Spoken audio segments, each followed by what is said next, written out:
Réveil. Suite de l'histoire de l'homme qui vivait tout en haut.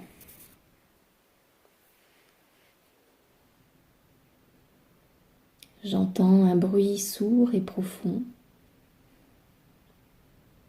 J'entends ses pulsations régulières. Un son profond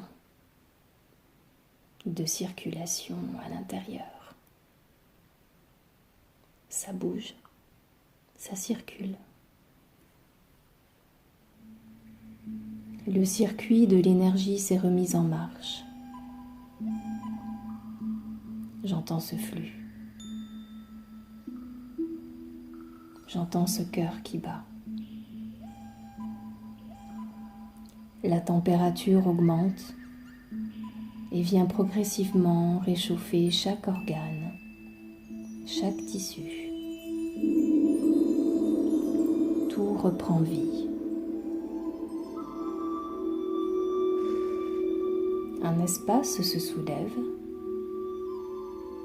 Un mouvement reprend. L'air qui entre et qui sort. J'entends son souffle. Le souffle de vie qui anime et qui vient harmoniser son corps. Les paupières se soulèvent et les yeux s'ouvrent. Des yeux clairs, éblouis par la lumière. Ici, tout est vert. Elle retire les feuilles qui avaient pris la forme de son corps. Ces feuilles n'avaient plus de couleur. Mais dessous, son corps vit. Elle découvre sa peau, ses formes. Elle passe la main dans ses cheveux et en apprécie la souplesse. Ici, tout est vert. Une forêt tropicale. Dans cet endroit feuillu, résonne le chant des oiseaux. Des oiseaux bleus et des oiseaux d'un nouveau genre, grands et majestueux. Leurs cris, leur envol, tout résonne. Le vent dans les arbres, le bruit de l'eau, les gouttelettes qui ruissellent sur les feuilles, et l'eau de la cascade au loin. Sa force de jaillissement, son mélange avec l'eau d'en bas. Tant de beauté dans ce lieu, tant de ressources, un vrai paradis. Tout est couleur.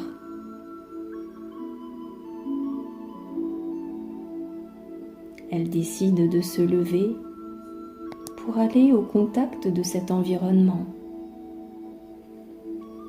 Elle pose un pied au sol. Elle ressent. Ses paupières s'abaissent et elle esquisse un sourire. Elle pose ensuite le deuxième pied et le contact est directement établi avec la terre-mère, cette terre vivante qui nous porte et qui nous nourrit de ses énergies. Des énergies rouges, orangées, remontant le long de ses jambes, à travers un réseau de connexions qui se déploie jusqu'au sommet de sa tête. Elle est dans son élément, les poumons remplis d'air vivifiant, un air pur et revigorant que l'on ne trouve nulle part ailleurs. Le sourire aux lèvres, elle avance à travers les feuilles vertes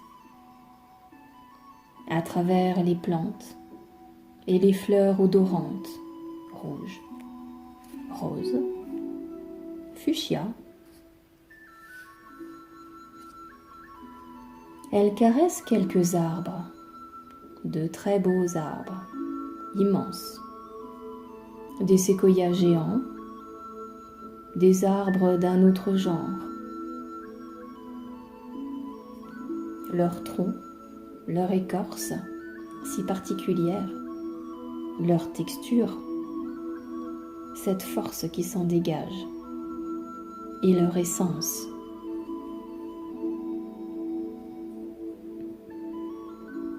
Elle pousse la dernière feuille, tandis que le bruit de l'eau la surprend. C'est la cascade. Quel spectacle! Cette chute d'eau dans un paysage paradisiaque. L'eau qui coule du sommet de sa tête jusqu'aux pieds, qui ruisselle le long de son corps jusque sur la roche. L'eau qui lave. Une légère fraîcheur juste à bonne température. La force de l'eau qui jaillit de la roche, la force de l'eau plate des bassins, ces deux forces se mélangent, créant des remous, des tourbillons.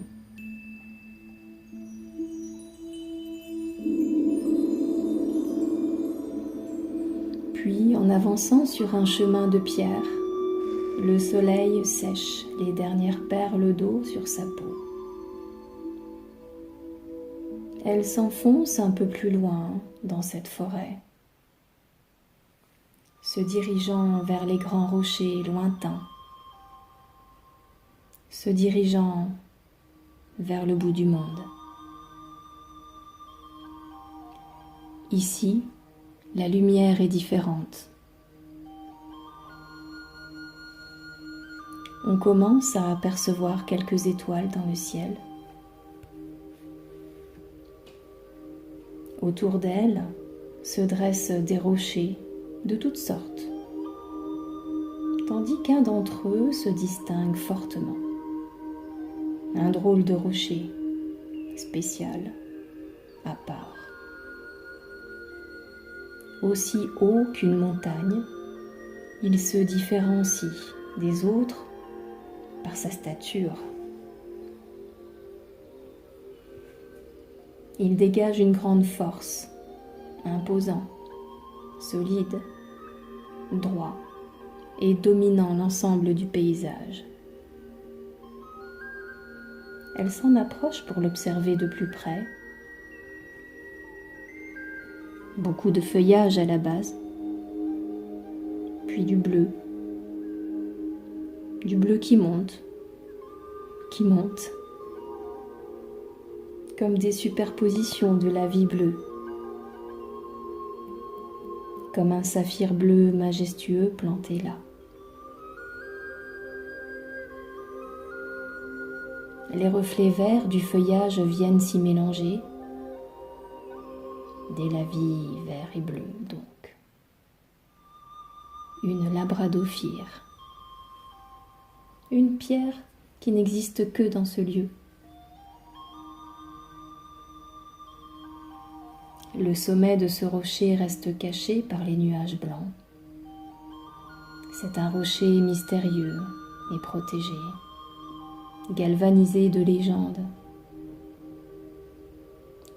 On dit qu'un jour, un seul homme parvint à son sommet. Et personne ne sait ce qu'il est devenu depuis.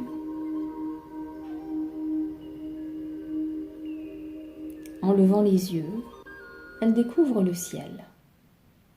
C'est le début de la nuit qui s'installe. Et les étoiles ont pris leur place. Et elles brillent tout là-haut. C'est une nuit spéciale, bordée d'aurores boréales. Elle s'approche de cet immense rocher. Elle le touche. avec ses mains, les promène sur chacune de ses facettes,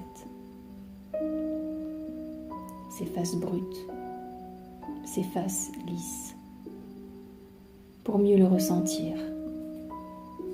Et quelle sensation! Cette pierre est vivante. En y apposant son oreille pour mieux l'entendre, elle y appose également le reste de son corps. Elle entend son cœur battre au même rythme que le sien. Stupéfaite et intriguée, elle décide de maintenir sa position corporelle et voit sa peau revêtir ces mêmes lavis de couleurs, les couleurs de la labradophire. Elle se sent en sécurité contre elle. Elle n'a plus froid, comme une sensation d'être en terrain connu également. Son souffle se ralentit progressivement, au même rythme que celui du rocher. Son cœur résonne très fort, de plus en plus fort. Les vibrations se diffusent dans son corps entier et elle perd connaissance un instant. L'instant se passe. L'instant se passe. Et lorsqu'elle revint à elle, elle se retrouve au sommet de la labradophire. Son ascension est un heureux mystère. C'est la nuit spéciale des aurores boréales. Quelle vue d'ici! Encore plus près des étoiles qui brillent. Tandis qu'au loin, une silhouette commence à se distinguer, un peu sombre dans la nuit, un peu floue. Poussée dans sa direction par elle ne sait quelle force, elle s'approche de cette silhouette masculine qui se dessine petit à petit et qui prend forme. La forme de l'homme qui vivait tout en haut, l'homme de la légende. Un homme debout, un homme droit, en totale connexion avec la pierre bleue et verte. Il revêt ces mêmes couleurs, il revêt ces mêmes lavis. Son cœur bat également à l'unisson avec la pierre. Il respire la pierre. Il est la pierre. Ces deux êtres se rapprochent à son contact. Et tandis qu'il prend son visage entre ses mains, une vive émotion l'envahit. Elle ressent son énergie, son intériorité, et elle sait qu'ils se connaissent déjà. Ils se connaissent peut-être d'un autre temps. Une larme s'échappe sur sa joue. Puis deux. Quel intense sentiment, faisant trembler tout son être. Dedans, tout est bouleversé, secoué, comme si elle s'enfonçait, s'écroulait en elle-même, mais sans bouger. C'est bouleversant.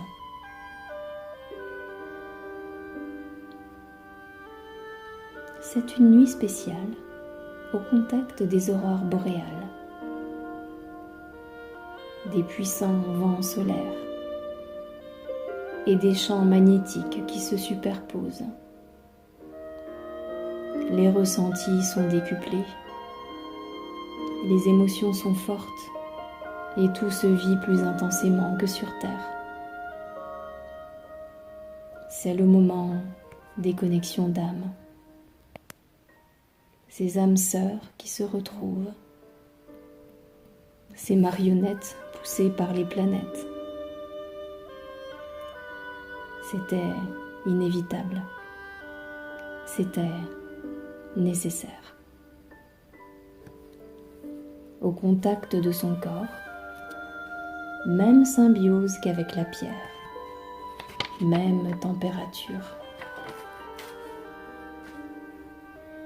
Elle se sent enveloppée d'un corps entier qui diffuse les mêmes couleurs qu'elle. Il vibre pareil, elle, lui et la pierre.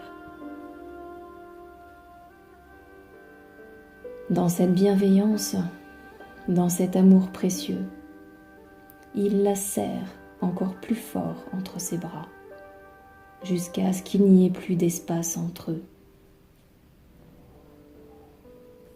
Et toute intrusion, toute tentative de séparation est maintenant impossible. Ils sont connectés. Un assemblage parfait, où l'énergie circule comme dans un seul être. Un ensemble corporel vivant et lumineux, une puissance irradiante dans la nuit.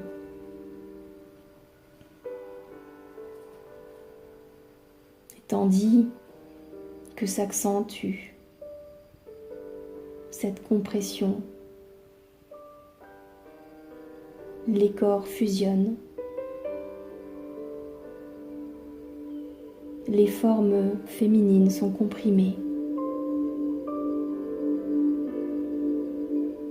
compression de la peau, compression de la totalité de la femme, jusque dans sa structure moléculaire, pour transmuter avec celle de l'homme jusqu'à éclater en un bruit assourdissant de petits diamants qui retournent se placer auprès des étoiles. Et ils s'intégrèrent au grand tout, et ils sont devenus l'univers.